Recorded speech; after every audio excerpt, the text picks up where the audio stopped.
Praise the lord. July 21వ తేదీ 2024. ఈరోజు దేవుడు బలపరచు వాక్యము, యుగయుగములు నేను నీ గుడారములో నివసించేదను, నీ రెక్కల చాటున దాక్కొందును. కీర్తనలు 61వ అధ్యాయం 4వ వచనము. ప్రియమైనటువంటి దేవుని బిడలారా, ఈ ఉదయకాల సమయంలో దావీదు అయితే యేసుక్రీస్తు గుడారమనబడేటువంటి ఆయన మందిరంలో నివసించాలని అనుకుంటూ ఉన్నాడు. ఆయన రెక్కల చాటున దాక్కోవాలని అనుకుంటూ ఉన్నాడు. అయితే ఎంతమందిలో ఇలాంటి ఆశ ఉంది? ఆయన మందిరంలో నివసించాలని, ఆయన రెక్కల చాటును దాక్కోవాలని ఎంతమంది అనుకుంటూ ఉన్నారు?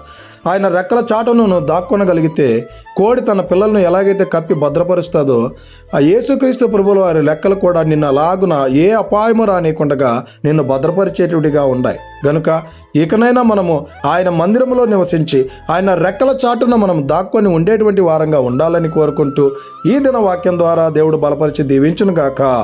ఆమెన్. God bless you.